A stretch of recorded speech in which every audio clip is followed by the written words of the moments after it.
Chapter 41 explodes into action as Alex's powers evolve under brutal pressure. His reverse curse technique levels up, hitting level V2, massively boosting his healing speed, now able to convert cursed energy into potent restorative force with nearly Wolverine tier regeneration.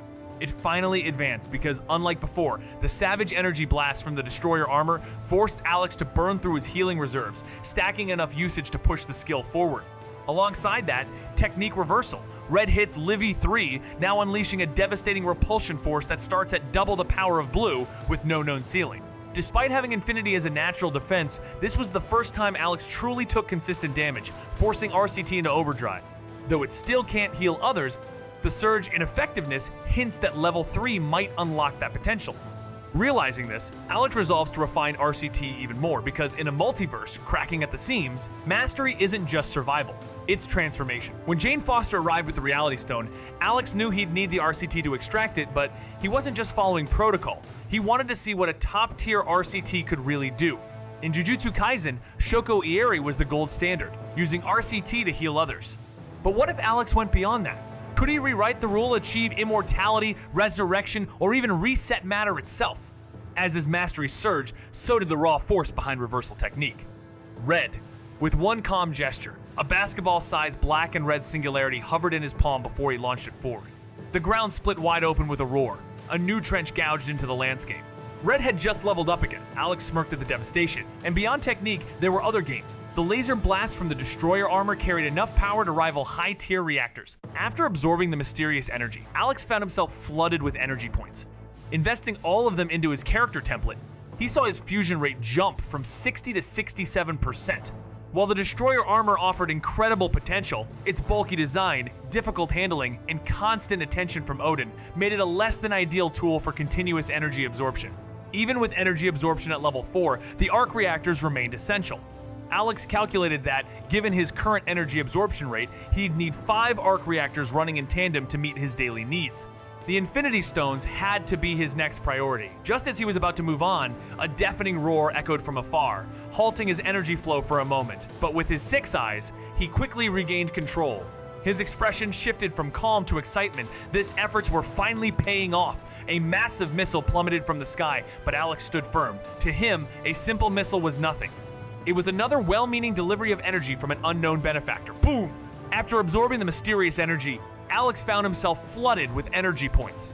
Investing all of them into his character template, he saw his fusion rate jump from 60 to 67%. While the destroyer armor offered incredible potential, its bulky design, difficult handling, and constant attention from Odin made it a less than ideal tool for continuous energy absorption.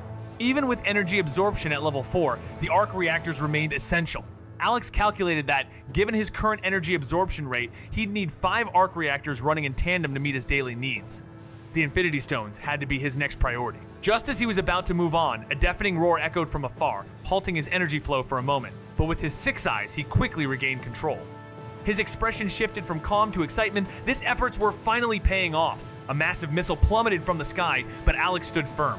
To him, a simple missile was nothing. It was another well-meaning delivery of energy from an unknown benefactor. Boom! As flames roared at the heart of a nuclear detonation, military leaders declared victory certain that nothing could survive such destruction. Cheers erupted as the order went out to broadcast the White Mutants' end to the world. But one man, seasoned and cautious, stared at the screen in silence. He'd seen enough to know that power like Alex's didn't vanish so easily. Suddenly, the image shifted. The expanding fireball halted, then reversed its light, heat, and force, pulled inward as if consumed by a black hole. The mushroom cloud collapsed on itself, and every eye in the room froze in disbelief. "What's happening?" someone muttered. "The energy is being absorbed completely." Shock turned to dread as the impossible unfolded before their eyes. Wasn't his ability supposed to be suppressed? How is he still using it? Came a stunned voice. Oh no, is he even a mutant at all? In the aftermath, the nuclear blast was gone, its fury absorbed entirely. Dust clouds hung over scorched earth, now cold and silent. From the center, a lone figure emerged, walking calmly into the open, his silhouette clear to orbiting satellites. Without a word, he looked up and raised a single middle finger skyward. The command room fell into silence. Every general present understood what this meant. Their most powerful weapon had failed, and the white-haired mutant had become something beyond their reach. One general broke the silence. Why didn't the suppression device work? Others quickly echoed the question. If it had, their target would have been helpless, unable to survive that blast. Instead, he stood untouched. All eyes turned to Colonel Stryker, who met their stares and finally answered. This time, the suppression method was sound wave based. If the sound is intentionally blocked, the device's power would be significantly weakened. It looks like he's figured out how to use this to make himself immune to it. But, gentlemen, no need to panic. We have a backup plan. We've crafted a suppression device specifically designed to target him based on detailed intel. This device is dozens of times more powerful than the standard mutant suppression units. Plus, it runs on electromagnetic waves, making it nearly impossible to block. And while its range is limited, I've already installed it in every Sentinel robot. These robots aren't just equipped with the suppression device, they can also replicate his spatial attack powers. They will be more than capable of taking him down. Upon hearing this, the generals exchanged approving glances, relieved and confident again in their plan to eliminate the white-haired menace. Meanwhile, Alex emerged from the heart of a nuclear blast, burping contentedly after absorbing all the energy from the explosion. Even as his body strained under the pressure, brimming with raw energy from what could have been a catastrophic nuclear burst, Alex kept it in check barely. His secret weapon? The ability to channel that destructive force into energy points, feeding it back into his evolving template. Without it, he'd have exploded from the inside out. But the power clawed at him, desperate for release, and just in time, his six eyes flared, spotting incoming hostiles. A swarm of Sentinel-class machines. No hesitation. These weren't your average drones. They were built to adapt, detect, and dismantle anyone with enhanced abilities. Normally a nightmare, but Alex knew their game. Still, in early stage evolution, they could only handle a few mutant skills at once, one of which was clearly designed to hit him where it hurt spatial disruption. But with his limitless technique now at level 3, that trick wasn't gonna cut it. Back at a military base, eyes locked on satellite feeds as commanders watched in tense silence. If this failed, they were out of options. Then came the moment. Alex didn't retreat. He surged forward like a storm unchained, aiming to face the entire unit head on. That was the last thing they wanted, and exactly what they feared the most. That lowlife can't handle a spatial attack. The Sentinel robots will definitely take him down.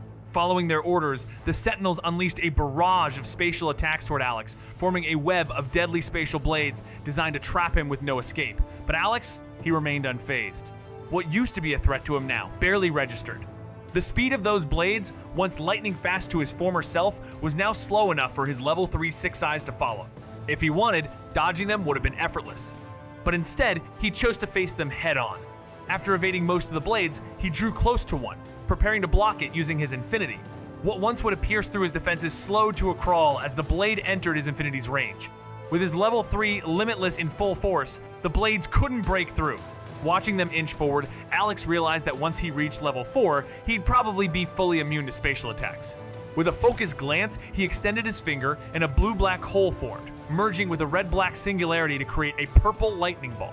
This new energy blast obliterated the incoming blades, tore through the Sentinels, and continued on its path until it vanished into the distance. In the blink of an eye, most of the Sentinels were destroyed by the white-haired mutant. They couldn't touch him. None of their weapons, not even the spatial-based attacks that Colonel Stryker hoped would work, had any effect. The scoundrel can't withstand a spatial assault, and the Sentinel robots will surely take him down. Following the command, the Sentinel robots launched spatial attacks at Alex, creating a deadly network of spatial blades to ensnare him, leaving no chance of escape. But Alex remained unshaken, knowing the threats that once posed danger were now no match for him. The speed of the blades, once overwhelming, could now be easily tracked with his level 3 six eyes. He could dodge them with ease, yet chose not to. After sidestepping most of the blades, he approached one and attempted to block it with his infinity technique. The blades, which once tore through his defenses, now moved slowly within the reach of his infinity, unable to pierce through his level 3 limitless. As he observed the blades creeping forward, Alex realized that when he reached level 4, he might become completely invulnerable to spatial attacks. After experimenting, he extended his index finger and pointed at the blades ahead. A small blue-black hole, combined with a black and red singularity, formed a purple lightning bolt that shot forward, obliterating the spatial blades and continuing to destroy all the Sentinel robots in its path until it disappeared into the distance. In mere moments, most of the Sentinel robots were wiped out by the white-haired mutant, who remained unharmed. The Sentinels, with all their weaponry, failed to inflict any damage, especially the space-based attacks, which had been their last hope. In the footage, the white-haired mutant wreaked havoc on the Sentinels, moving with the speed of a shadow, evading bullets and blades alike. No weapon, not even the advanced targeting systems, could catch him. It was like he was untouchable. Even more astonishing, the mutant wasn't simply dodging attacks or using any weird space defense powers, he was absorbing them. That mysterious purple sphere was all it took to neutralize the energy blades, and it seemed like his physical strength had evolved beyond comprehension. The generals watched in awe, realizing that this was no ordinary being anymore. He had mastered a new mutant ability that allowed him to warp space. If he keeps using that purple sphere, he could level a city in minutes, one general remarked. And don't forget his energy absorption powers. He could easily turn that into a city-destroying force. Another chimed in, he's beyond even nuclear weapons now. We can't fight him head-on anymore. Agreed, came the unanimous response, sealing the fate of any plans against him. In the footage, the white-haired mutant wreaked havoc on the Sentinels, moving with the speed of a shadow, evading bullets and blades alike. No weapon, not even the advanced targeting systems, could catch him. It was like he was untouchable. Even more astonishing, the mutant wasn't simply dodging attacks or using any weird space defense powers, he was absorbing them.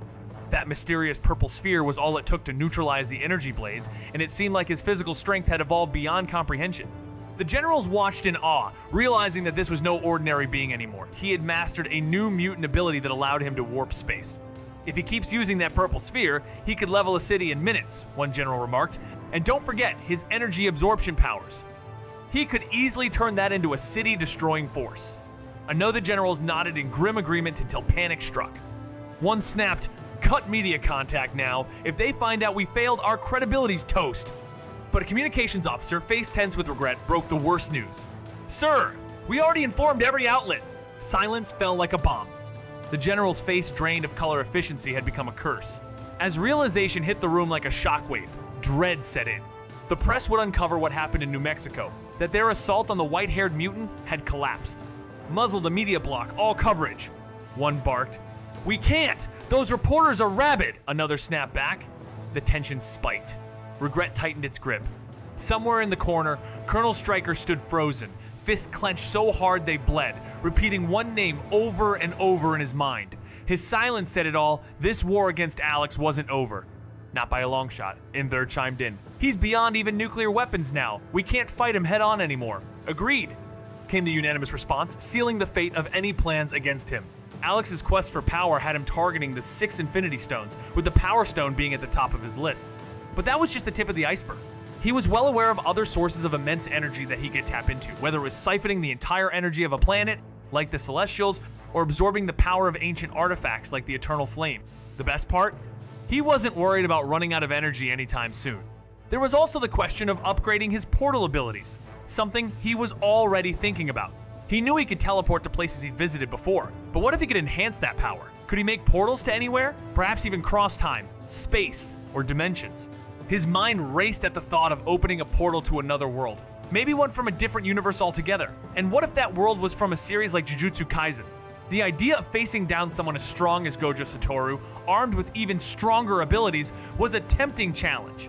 It wasn't just about power, it was about what that power could unlock. Alex's quest for power was unstoppable. His eyes were set on the 6 Infinity Stones, particularly the Mighty Power Stone. But he wasn't limited to that. There were countless other sources of energy out there waiting to be absorbed. Whether it was absorbing a planet's energy, like the Celestials, or tapping into relics like the Eternal Flame, Alex knew he'd never run out of fuel to unleash his powers. As his abilities evolved, his thoughts turned to portals. If he could upgrade his teleportation powers, maybe he could create portals to anywhere, even other dimensions. If Spider-Man's friend Ned could open portals, how far could Alex go? Time travel, dimensions at will, or even gateways to other worlds? The idea electrified him. What if he could use this power to open a portal to the world of Jujutsu Kaisen? And then imagine this, using abilities stronger than even Gojo Satoru's to bring him down. Now, that would be an experience like no other. He imagined it with a thrill, saying that iconic line before the strongest, "I alone am the honored one." The thought alone sent a spark through his mind. When the chaos settled, Thor and his allies arrived at the battlefield's edge, only to be met with a world torn apart. Dust clouded the sky, massive craters pockmarked the land like meteor strikes, and remnants of shattered weapons lay buried in scorched sand. At the heart of it all, hovering above the ruined earth, was the white-haired mutant someone Thor recognized, yet now felt completely foreign. Suspended in silence, Alex placed a hand over his forehead, glanced upward, and let out a slow, growing laugh, a smile twisted into madness, until it erupted into a wild, unrestrained cackle. Thor and the others froze, unwilling to approach. "He's dangerous," Sif whispered, and the rest silently agreed. As Alex descended, Thor finally broke the silence, stating his intent to return to Asgard. Alex responded with a calm grin. Make sure to thank Loki for me and remind him not to forget the package. Alex already knew what was coming. Loki's fallen to the abyss, his encounter with a greater power, and the beginning of an invasion Alex had been waiting for. Though Thor didn't quite grasp what Alex meant, he nodded with a simple, "I will." After exchanging goodbyes with Jane Foster and promising to return, Thor left with the warriors, 3 in the radiant beam of the Bifrost. As the rainbow light of the Bifrost faded, Alex turned to Jane and said, "Don't forget to come to me for treatment," before vanishing from her sight. His next move was clear. Track down Tony Stark for a new arc reactor and prepare a little gift for the military. They'd sent him a mushroom cloud, so it only seemed right to return the favor with a bit of peace, didn't it? Leaving New Mexico behind, Alex zipped toward Tony Stark's mansion by the sea. With his energy now at level 4, he could teleport freely without the fear of injury. His reverse curse technique had also leveled up to level 2, making his healing speed much faster and allowing him to recover from the mental strain of constant use of the Infinity. Speaking of which, at level 3, his Infinity could now automatically detect threats only those deemed dangerous would be repelled. By evening, Stark's mansion was lit up for the billionaire's extravagant party. As expected, it was a testosterone-fueled paradise filled with scantily clad women and an atmosphere thick with lights, laughter, and alcohol, all under the gaze of the world's wealthiest man. In the heart of the chaos, Stark was completely wasted. He just relieved himself inside the Iron Man suit, bickered with Pepper, and was now firing off repulsor blasts at midair drinks for laughs while guests cheered him on like it was a circus. But then, the room snapped to silence. A commanding voice cut through the noise. Colonel Rhodes, suited up and furious, yelled for everyone to leave. The guests froze, but their faces twisted, not in confusion, in terror. Rhodes sensed it too late. Their fear wasn't aimed at him, it was behind him. Something was wrong. Before he could even react, a slim, powerful hand dropped onto his shoulder, crushing him to one knee with force that cracked the floor through his armor.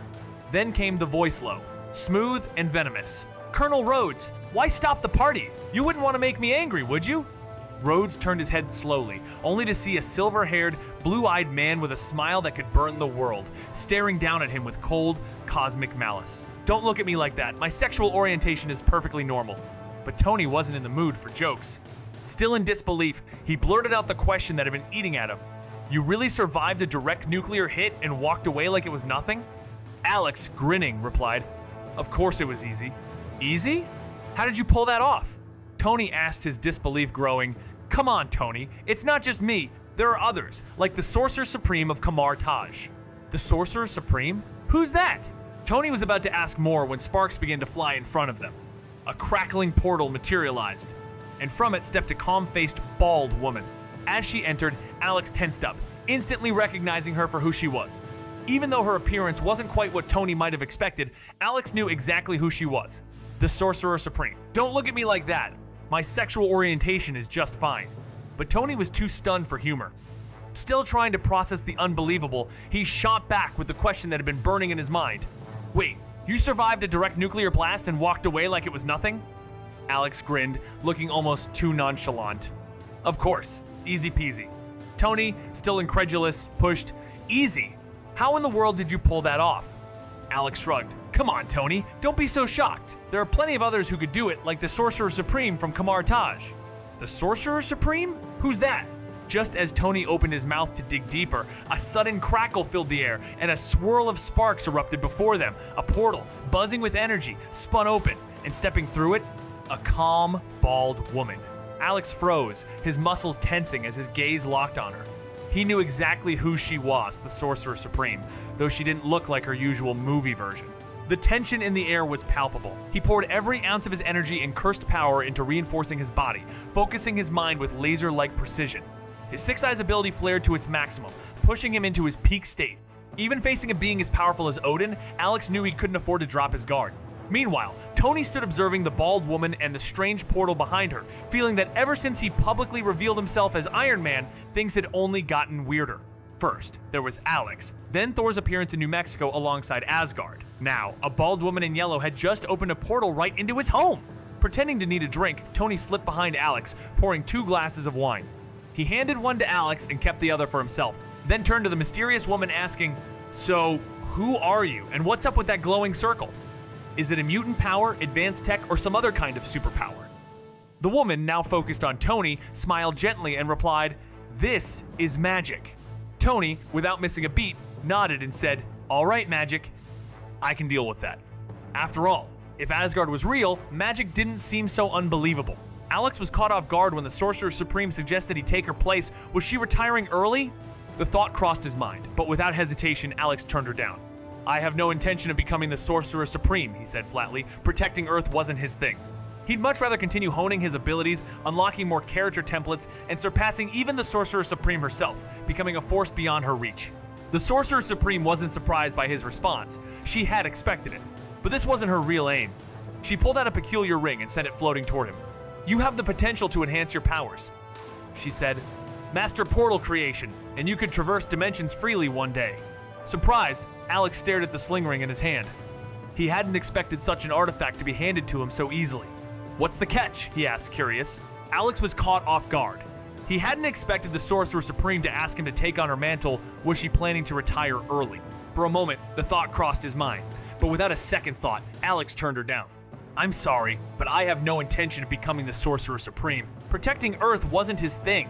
He'd rather focus on harnessing energy and unlocking more abilities until he surpassed even the Sorcerer Supreme herself, becoming a force she could never hope to match."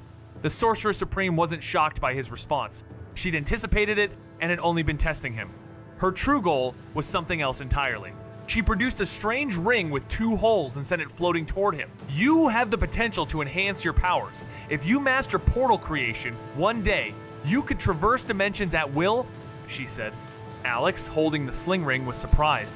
He hadn't expected such an artifact to be handed to him so easily. "What's the cost for this?" he asked. The Sorcerer Supreme raised an eyebrow, shaking her head with a knowing smile. "No price to pay," she said. "But I do suggest you take a trip through parallel universes. There's a whole lot out there waiting to be explored." Alex couldn't help but grin. Sensing the unspoken message behind her words, she was basically telling him, "Don't cause chaos here. Go wreak havoc somewhere else in the multiverse." And that suited him just fine. There were so many universes to visit: Annihilation Wave, zombie worlds, Infinity Wars. The possibilities were endless. The Marvel Multiverse was a playground, and Alex wasn't about to be shackled by just one reality. As he accepted the sling ring, the Sorcerer Supreme saw her job was done and turned to leave.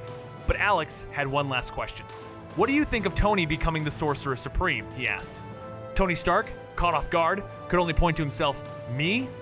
Alex nudged him toward the Sorcerer Supreme, adding, "Imagine the collision of science and magic. That'd be something spectacular, right?" Tony took a moment to think, then nodded, the spark of curiosity lighting in his eyes. Technology alone couldn't keep up against someone like Alex. Progress by invention was too slow. But perhaps the answer lay in a fusion of science and sorcery.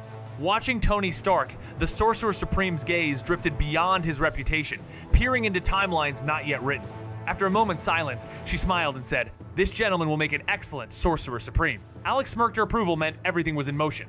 With his nudge, Tony and the Sorcerer Supreme departed for Kamar Taj, setting him on the path of arcane mastery. In another universe, Tony had already walked this path, and now, with the right guidance, he could do it again. Meanwhile, Alex soared through the skies toward Washington, a backpack slung over his shoulder, 10 arc reactors secured inside. With energy absorption at level 4, his speed exceeded 10 Mach. By the time those power cores ran dry, he expected to have the Infinity Stones in hand. He's an angel who descended from heaven, a god among us. Continuing to oppose the white-haired mutant is the true path to extinction. Alex couldn't believe his eyes as he stared at the crowd, most of them from the pro-mutant group dressed in white coats, the same style as the one he wore the first time he appeared. Some even looked like clones of him, same height, similar builds, and even blue contact lenses to mimic his piercing eyes. If not for his 6 eyes, which could sense even the slightest difference, Alex might have thought some mysterious force had started cloning him. Through his 6 eyes, Alex realized that many mutants were in the crowd too. In fact, he spotted Mystique among them, disguised just like the others. Wait a minute, wasn't she part of the Brotherhood of Mutants? What was she doing with the X-Men now? Had Professor X finally convinced her to join the cause again? The more Alex thought about it, the more it made sense. Mystique wasn't as filled with hatred for humans as Magneto. She was disillusioned, feeling betrayed by humanity's empty promises, which led her to the Brotherhood. But maybe, just maybe, with the government fearful of his wrath and the Mutant Liberation Act on the horizon, she had made her way back to the X-Men. He's like an angel that fell from the heavens, a god among mere mortals. Keep opposing the white-haired mutant, and you're only heading for extinction. But when Alex looked around, he couldn't believe his eyes. Most of the pro-mutant crowd had dyed their hair white and were wearing white coats just like the one he wore when he first appeared. Some even looked just like him, with similar builds, hairstyles, and even contact lenses to match his piercing eyes. It was almost uncanny. If not for his six eyes, Alex would have sworn some mysterious force had cloned him, but the real surprise came when his six eyes scanned the crowd, revealing that many mutants had joined the pro-mutant rally. Among them, he spotted Mystique, who appeared eerily similar to him, standing near other X-Men members at the edges. What was going on? Wasn't Mystique part of the Brotherhood of Mutants? Why was she hanging out with the X-Men now? Could Professor X have convinced her again? As he thought it through, it started to make sense. Unlike Magneto, who despised humanity, Mystique had been disillusioned by them, feeling betrayed by their broken promises. Perhaps now, with the government afraid of his powers and planning the Mutant Liberation Act, she decided to return to the X-Men's side. No one can take him down anymore. If things stay as they are, he's going to dominate the world eventually. Given his personality, anyone who stands against him is as good as gone. Supporting the white-haired mutant now might be the only way we survive the upcoming purges. Alex couldn't believe it. Since when had he been plotting world domination? He had no interest in that, let alone the time for it. But he said nothing, simply nodding with a faint smile as he walked on. The girls trailing behind him, asking for his contact info, were ignored as he made his way toward the White House entrance. As he walked, the noise around him slowly faded. The crowd hushed in seconds, as if the very air shifted. The Limitless technique was at work, pushing people back with an invisible force, parting the dense crowd like water. Some who tried to shout in anger were tossed aside by an overwhelming energy, crashing into others. More and more people began to notice the striking figure of the white-haired man. And soon, he was no longer an unnoticed shadow, but the center of attention, all eyes drawn to him. The girls who had first spoken to Alex were trembling, unsure whether it was excitement or fear coursing through them. Is this conversation helpful so far? No human can stop him now. If things keep going this way, he's destined to rule the world. With his personality, anyone who dares oppose or challenge him will be gone for good. But if we get behind the white-haired mutant now, we might just have a shot at surviving the coming purges. Alex froze, utterly speechless. Since when had he decided to conquer the world? He didn't have the time or interest for that. But instead of bothering to correct them, he simply nodded, a faint smile on his lips, and kept walking. The girls trailing behind him, still eager for his contact info, were ignored as he pushed through the crowd toward the entrance of the White House. As he moved forward, the chatter around him faded, the buzz of arguments silenced, and in just seconds, the entire crowd seemed to fall into an eerie hush. With the Limitless technique in full effect, the dense mass of people parted like a river, nobody able to get close. Those who tried to shout and protest were flung back by an unseen force, crashing into other protesters in the process. Soon, the white-haired man wasn't hidden in the shadows anymore. He was at the heart of the chaos, drawing every eye. The girls who had first spoken to Alex were shaking, caught between excitement and fear.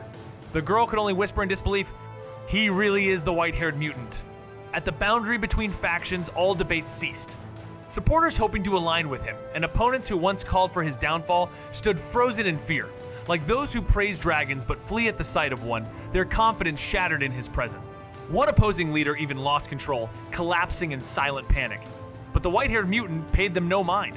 Instead, he walked calmly toward the White House, where armed forces and Sentinel units stood waiting. Floating above the battlefield, he looked down with a mocking smile over the nation's capital, over allies and enemies alike. Just as he opened his mouth to speak, he paused, tapped his forehead, and chuckled, "Sorry, I forgot something. Give me a moment." In a flash, he reappeared before the trembling opposition leader. Under the stunned eyes of all present, and despite frantic cries from the X-Men racing toward the scene, Alex raised a hand. A violent surge of black lightning erupted, obliterating everything before him in a single, devastating strike. The opposition leader's body was the first to crumble into dust, followed by everything in his wake. Every opposing voice, every differing opinion, melted away into a red mist. Just like Alex once told Professor X, differing opinions only exist when power isn't absolute. With everything settled, Alex used his power to clear the blood from around him, staining the area red and covering the faces of his supporters and the arriving heroes in crimson. Ignoring the terrified screams and the X-Men's frantic questions, Alex paid no mind to the blood that lingered. He floated back to his original position in the air, grinning wickedly against the hellish backdrop. "Sorry for the wait, Mr. President," he said. With a single strike, not a trace of flesh remained from the opposition. A dense, blood-red mist lingered in front of the White House, reeking of decay. The once loyal supporters now screamed in terror. some fainting from fear. In this grim scene, the white-haired mutant hovered in the air, unfazed by the armed soldiers below, sending a chilling message to the president inside. He had arrived. The soldiers stood motionless, fully armed, but no longer feeling any sense of security. They had no hope of defeating him. Everything, the annihilating force of his strike, his countless victories told them he was beyond their reach. The soldiers couldn't help but tremble. They'd faced war, had seen chaos, but nothing compared to this. The white-haired mutant floated amidst a sea of blood, a terrifying aura of malice radiating from him. The breeze carried the sharp, metallic scent of blood, a forewarning of doom. Even the most battle-hardened among them felt the chill of fear creeping in. They were human after all, and no matter how well trained, they feared death. The thought of facing an invincible enemy with no chance of survival was enough to make them question everything. Meanwhile, inside the White House, the president was informed of the mutants' arrival. Realization struck him like a bolt of lightning this was payback for the military's previous assault. A rush of panic gripped him, but fleeing was not an option. Intelligence reported the white-haired mutant could reach speeds exceeding 10 Mach with deadly long-range attacks and senses that could track him from miles away. The moment the mutant arrived, he had already locked on to the president. Running would be futile. In a desperate move, the president barked orders to his assistant. "Alert the X-Men! Tell them to stop the mutant. If I'm taken down, the Mutant Liberation Act will never pass." Even without the president's warning, the X-Men would never let the white-haired mutant wreak havoc unchecked. But by the time they were ready to intervene, it was already too late. A surge of black lightning blasted the area, and in an instant, it was consumed by blood-red mist, transforming into a nightmare. From afar, Professor X watched the devastation unfold, his heart sinking as the white-haired mutant had already taken hundreds of innocent lives. No matter how the situation was handled now, the chances of the Mutant Liberation Act passing were slim. As the white-haired mutant taunted the president, the government, and everyone in power, Professor X's voice grew grim, reaching out telepathically to the X-Men. "We can't let Alex kill the president, or the divide between mutants and humans will never heal it, will only worsen into an irreversible rift." With that, the X-Men rushed to confront Alex. Storm soared into the air, demanding answers. "Why are you doing this? Don't you see this will make the mutant-human relationship worse?" But the white-haired mutant remained unfazed. Cyclops arrived and questioned him too. "Why, as a fellow mutant, are you blocking the Mutant Liberation Act?" Once again, Alex paid him no mind. Mystique stepped forward from the crowd, shedding her disguise and revealing her true form. With burning hatred, she shouted at the white-haired mutant, "You've undone decades of work. You've ruined the future for countless mutants. Your actions are unforgivable." But the white-haired mutant, indifferent, didn't even flinch, standing high above the chaos, seemingly unconcerned with her fury or the mutant's fate. Cyclops, pushed to his limits, could no longer tolerate the arrogance before him. He removed his glasses, unleashing a powerful beam of energy from his eyes. At the same time, Storm summoned the storm, the wind howling as the sky darkened and violent lightning bolts arced toward their enemy. Yet, the white-haired mutant stood unmoved, absorbing the attacks without reaction. Cyclops, intrigued, found himself almost excited. This arrogance gave them a slim glimmer of hope. If the white-haired mutant could ignore their efforts so completely, maybe they had a shot after all. With renewed determination, Cyclops intensified his laser blast, aiming to land a decisive strike. The white-haired mutant stood unfazed as both lightning and laser beams rained down upon him. While others might have been scorched or torn apart, he absorbed the energy effortlessly, as if it were nothing more than a fleeting breeze. The beams and blasts dimmed before they could touch him, drawn into his body and converted into raw power. From a distance, Professor X observed with growing concern, recognizing the evolving threat. He realized the mutant's energy absorption had evolved to a terrifying level, possibly even surpassing the power of the formidable Sebastian Shaw. Meanwhile, Alex, seemingly unbothered by the attacks from behind, saw an opportunity. Stepping forward, he unleashed a tremendous force that surged outward, rippling through the ground, tearing up grass, fountains, and even the armed soldiers in his path. With a thunderous roar, the earth shook, and a violent whirlwind scattered debris and blood, leaving Cyclops in a state of disbelief and desperation. "No!" he cried, unable to comprehend the devastation before him. "Do you like this personality?" Alex's power exploded exponentially after his emotional outburst, but even a thicker laser beam only served to power up Alex without inflicting a single scratch. The X-Men, standing in front of the white-haired mutant, were nothing more than ordinary humans in his presence, subtly helpless. This wasn't just a difference in power, it was a fundamental divide. Then, Alex suddenly sensed an overwhelming energy rising behind him, one that was both destructive and life-giving, scarred yet majestic. It bypassed his energy absorption completely, beginning to disintegrate his body slowly. Though it wasn't lethal, it intrigued him. Slowly, he turned around, locking eyes with the Phoenix in the distance as her eyes burned crimson, and with a grin, he remarked, "I gave you a chance." Meanwhile, Professor X watched intently, knowing that even the combined forces of Cyclops and Storm were futile against the white-haired mutant, only fueling his power. It was clear only one among them could stop this catastrophe. Using his telepathic connection, Professor X urged Jean Grey, "Jean, unleash your power. Do not fear it. Use it to end him." As the words sunk in, Jean Grey's eyes turned a deep red, and her body began to float, ready for the ultimate confrontation. The Phoenix Force, a cosmic entity, began to stir within her, unleashing a wave of energy capable of disintegrating anything in its path. Flames, embodying life and emotion, erupted from her body, causing the very matter around her to vanish. The Phoenix Force's destructive might knew no bounds. Nothing could escape it. Even the formidable white-haired mutant wasn't safe. His form began to break apart under the Phoenix's influence. Alex, who had previously kept his distance, finally shifted his gaze toward Jean Grey, noticing the immense power awakening within her. The X-Men, feeling a surge of hope, believed that, like before with Apocalypse, the white-haired mutant would soon crumble to dust. As Alex watched Jean, it became clear that even his advanced energy absorption techniques couldn't shield him from the Phoenix's annihilation. His body began dissolving, the disintegration speeding up with each passing moment. However, Alex remained unfazed. Flashing a confident smile at Jean, he raised a finger, unleashing a deadly red energy blast that sped straight toward her. Whoosh! Boom! The black and red singularity ripped through everything, charging straight at Jean Grey. With the sheer force of the attack, Jean knew she had no choice but to focus all her energy on stopping it. The reversal, red, crackling with destructive power, started to disintegrate, fading away just before it could reach her. The X-Men felt a surge of hope, but their smiles quickly froze. In the blink of an eye, the white-haired mutant vanished from his spot and appeared right in front of Jean. Without warning, he landed a crushing punch. Boom!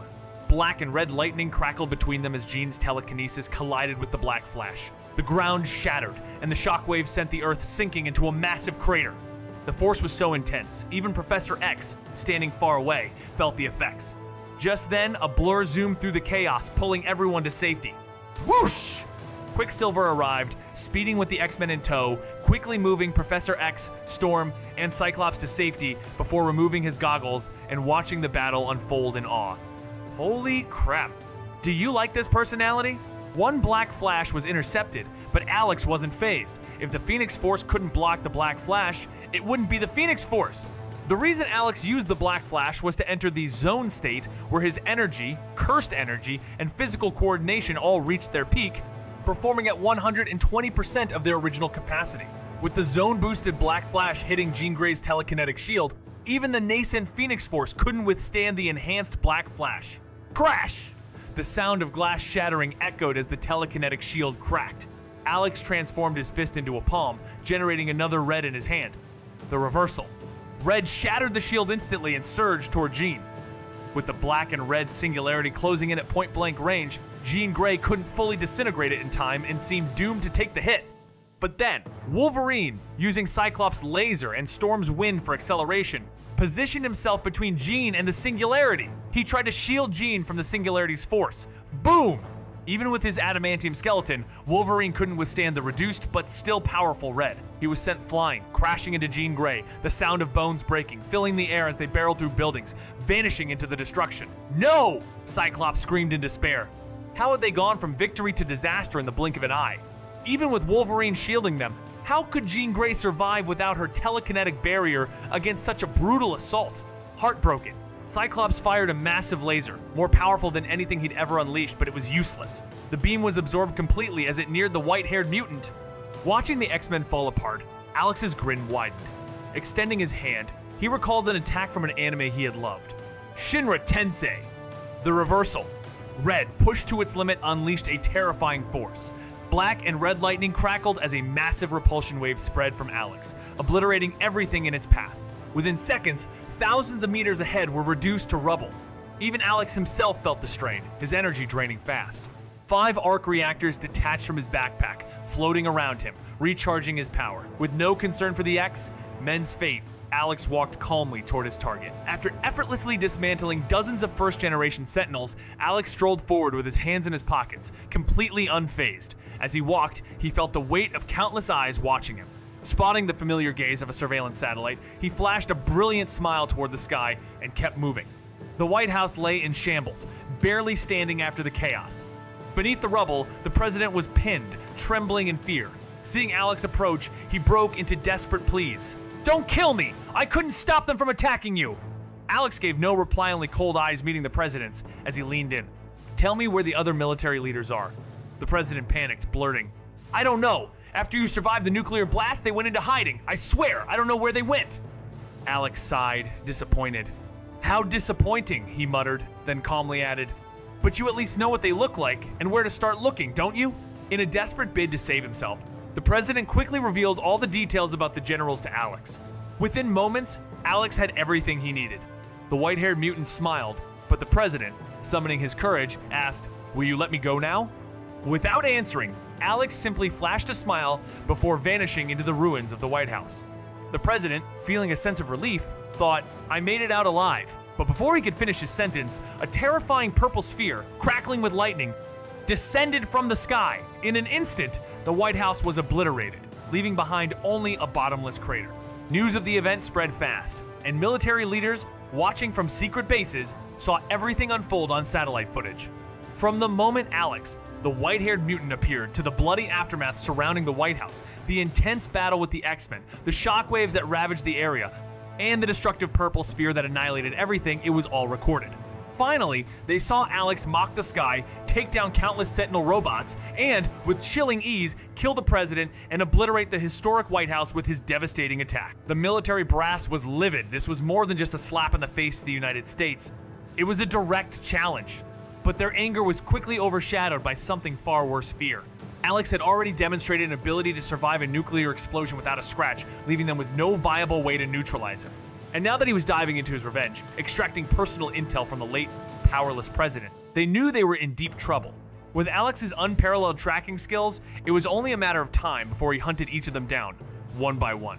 "We need to kickstart the plan against Alex. This is a fight for our lives. He won't hesitate to take us out," one general said, his face pale with fear during an emergency meeting. Another general, equally unnerved, recalled the nightmare at the White House and the chilling footage from surveillance satellites where Alex had seemed to hover over them, a menacing figure in the sky. His voice trembled. "We need to back Colonel Stryker's research. He's onto something big with mutants, especially with the development of Sentinel robots that can wield multiple mutant abilities. These things could be the key to taking down that monster." "But we've seen the Sentinels fail before," another general responded, clearly shaken. The first general quickly shot back. "No, those Sentinels are just prototypes. The real plan is to make them capable of replicating and sharing mutant powers, making them stronger with each new ability they absorb. That's how we win." "They can use different mutant abilities to target specific threats," one general insisted, but others remained doubtful. "Alex's power goes beyond anything numbers can overcome," a voice argued. "His abilities cover every spectrum ranged in melee, offense, and defense. He's already at the peak of mutant evolution. Even if Sentinels copied every known ability, even in the thousands, he'd still wipe them out. One repulsive force attack from him could erase them all." "No," the first general interrupted. "There's one last element to the Sentinel project, pushing mutant powers beyond their original limits. If we can amplify the reach of spatial attacks, we might finally crack his defenses.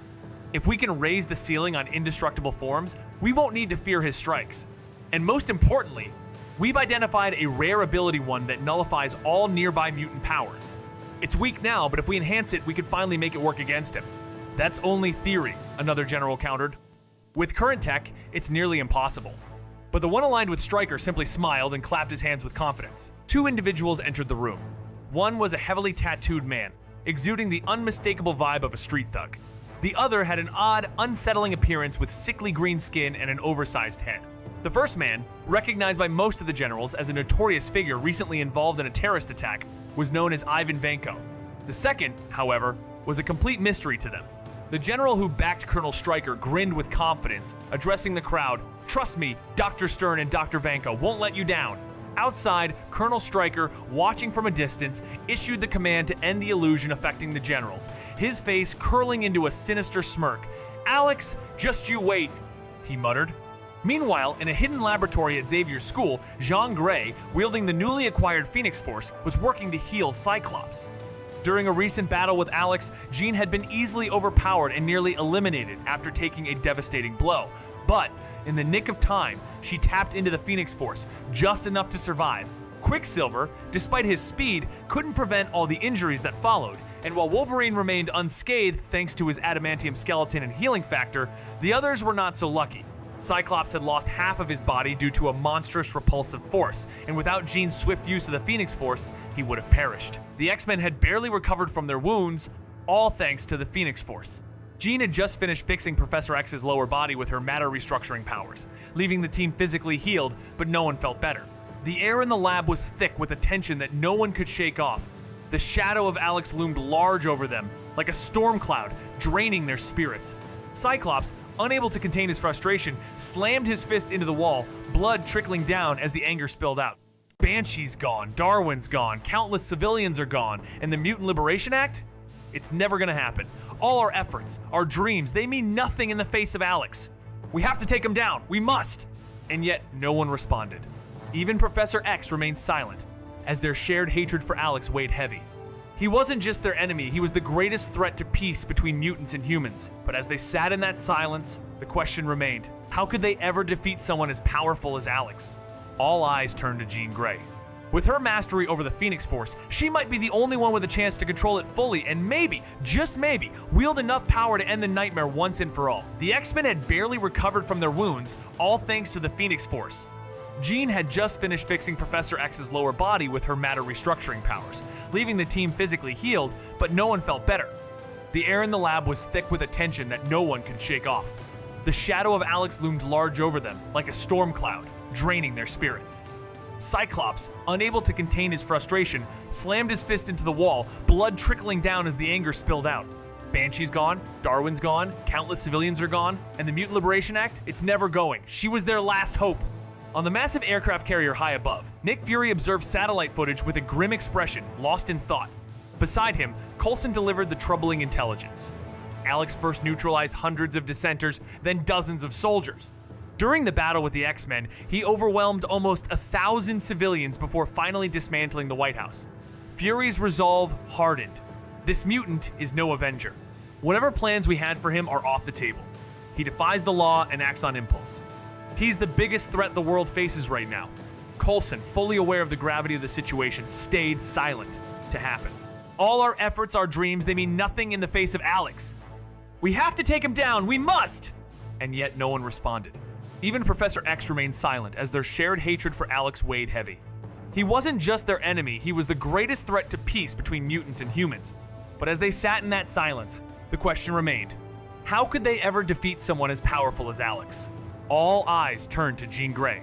With her mastery over the Phoenix Force, she might be the only one with a chance to control it fully and maybe, just maybe, wield enough power to end the nightmare once and for all. Nick Fury was in a bind, the white-haired mutant was on a rampage, and there was no clear way to stop him.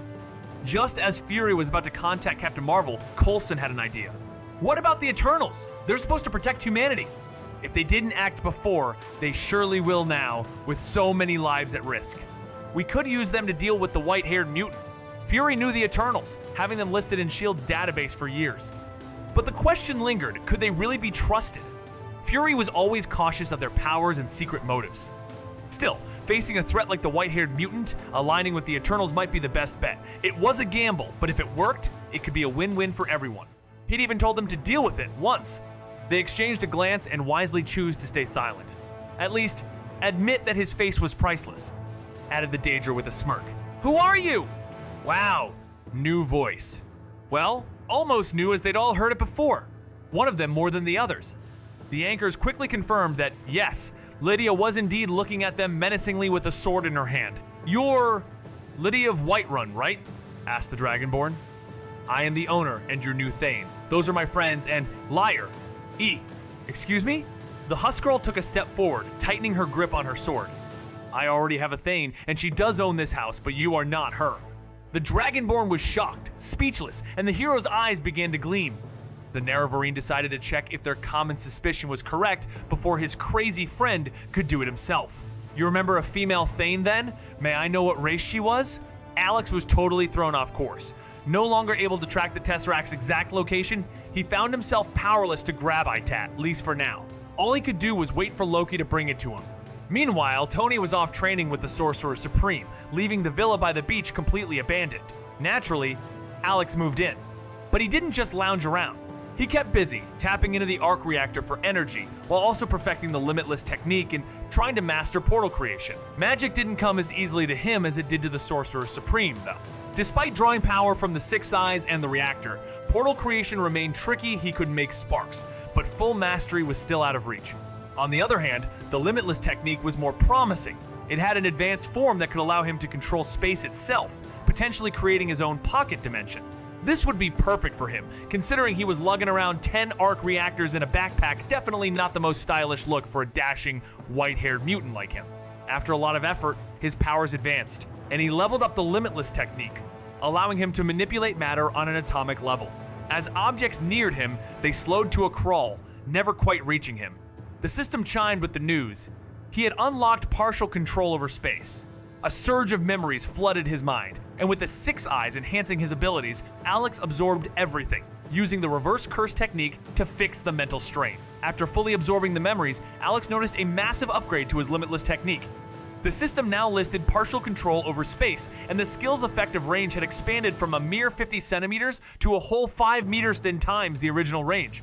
With this boost, Alex gained complete control over the space within that radius, unlocking abilities like instant teleportation, spatial slashes, spatial folding, and even creating space itself. This new level of mastery pushed his Limitless technique beyond its original limits, surpassing even Gojo Satoru's. With this new power, Alex didn't hesitate to use it, creating a pocket dimension and storing 10 arc reactors inside for easy access.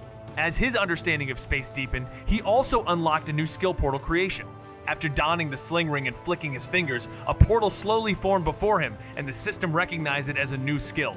Portal Live One. With the ability to open portals to places he had previously visited, Alex now had a new power to level up and expand. At level 1, Alex could teleport to any location he had previously visited. By level 2, he no longer needed a sling ring, relying solely on his innate powers to open portals.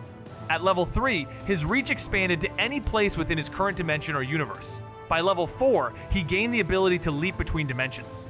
And once his portal creation skill hit level 5, he could potentially tear through the barriers of reality itself, traveling to entirely new worlds. Alex was ecstatic, just imagining the possibilities, dueling with superheroes like Superman, exchanging blasts with Goku, telling Homelander who the real hero was, and showing off the Limitless technique in front of Gojo Satoru. It was an adventure of a lifetime. But just as Alex daydreamed about these epic battles, his Six Eyes detected something black-clad agents were quickly approaching his seaside villa. Alex grinned wider, more excitement was on the horizon.